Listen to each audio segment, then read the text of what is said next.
A'udzubillahi minasyaitonirrajim. Bismillahirrahmanirrahim. Assalamualaikum warahmatullahi wabarakatuh.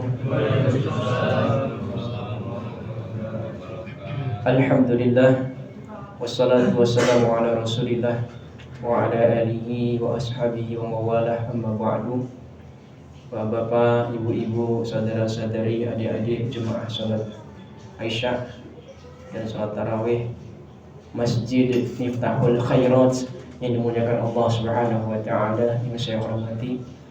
Marilah kita bersyukur kepada Allah Subhanahu wa taala dan tak lupa kita berbanyak salawat serta salam kepada Nabiullah Muhammad sallallahu alaihi wasallam, dengan harapan mudah-mudahan kita diakui sebagai umatnya dan di akhirat nanti mendapatkan syafaat dari beliau sallallahu alaihi wasallam atas izin Allah. Hadirin rahimakumullah, kalau kita perhatikan malam ini sudah malam ke-26 Ramadan, artinya sebagian besar orang sudah mulai berkurang semangatnya. Masjid mulai tidak seramai malam-malam pertama, tubuh mulai terasa lelah, pekerjaan tetap berjalan, dan sebagian orang sudah mulai sibuk memikirkan lebaran. Tetapi lihatlah, kita semua yang malam ini masih duduk di rumah Allah ini bukan kebetulan ya.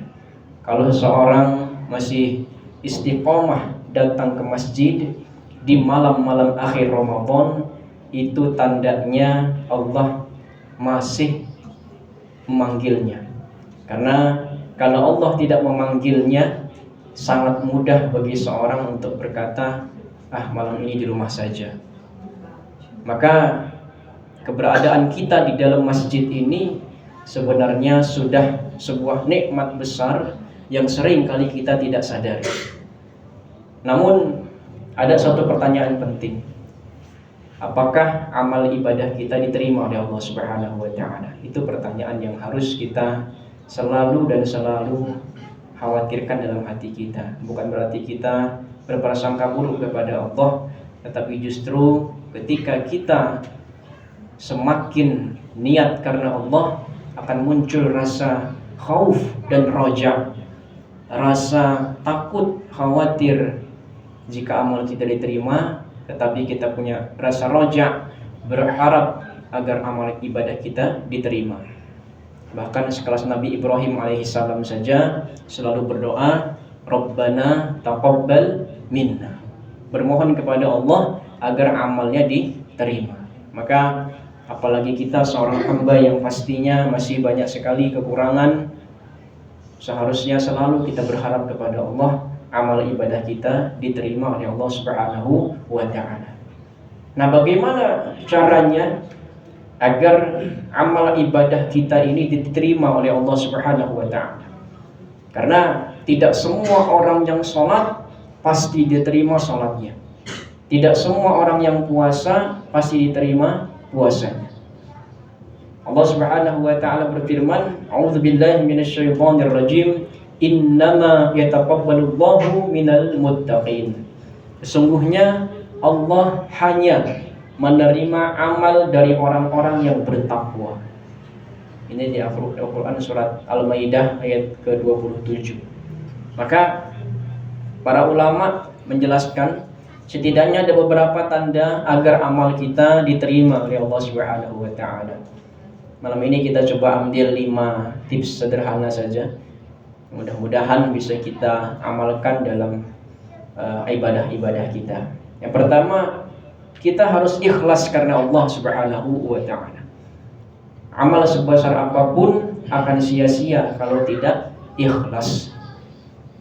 Maka bagaimana perintah dari Allah Subhanahu wa taala di Quran surat Al-Bayyinah ayat 5 itu, A'udzubillahi minasyaitonirrajim, wa ma umiru illa liya'budullaha mukhlishina lahuddin.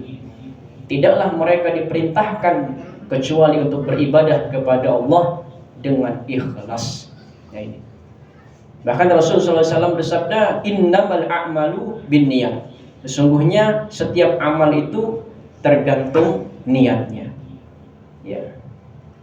Kalau kita ambil ke logika sederhana, atau kalau kita memberi hadiah kepada seseorang, ya, tapi ternyata niatnya bukan untuk orang yang kita berikan hadiah itu.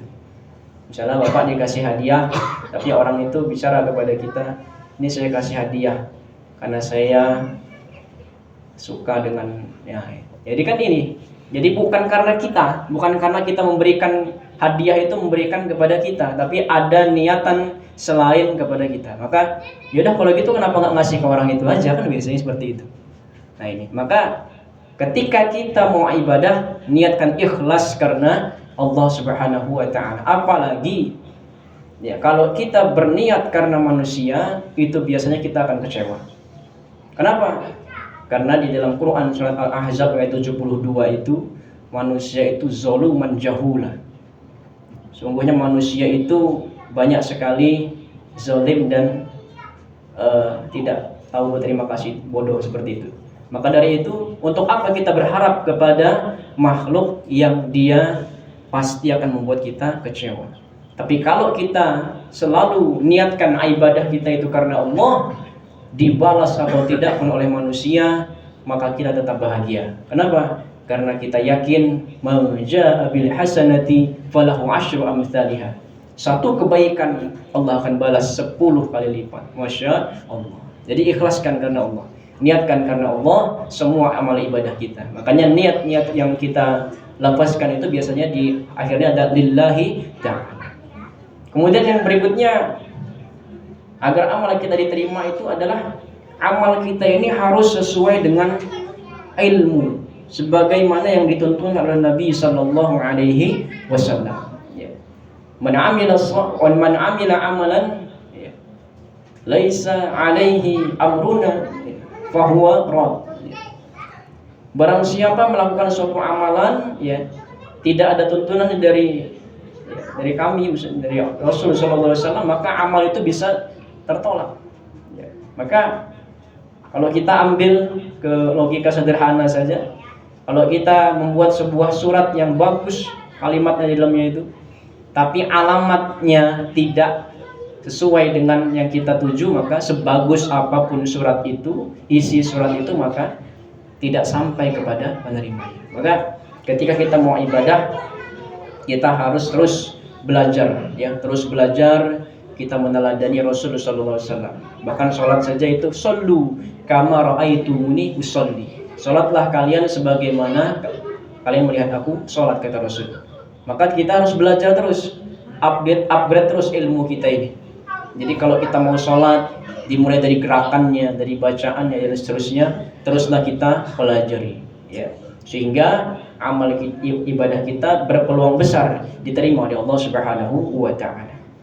Kemudian yang ketiga, kita harus takut amal kita tidak diterima. Ya. Dalam sebuah firman Allah Subhanahu wa Ta'ala di dalam Quran surah Al-Mu'minun ayat 60, A'udzubillahi minasyaitonir rajim. Walladzina yu'tuna ma ataw wa qulubuhum wajilah. Orang-orang yang beramal tetapi hati mereka tetap takut amalnya tidak diterima. Kemudian mengenai ayat ini, Aisyah radhiyallahu taala anha bertanya kepada Rasulullah SAW, apakah mereka yang takut amalnya diterima ini orang yang berzina dan mencuri? Maka Nabi SAW menjawab, bukan, wahai, ya, putri As-Siddiq, maksudnya putri Abu Bakar.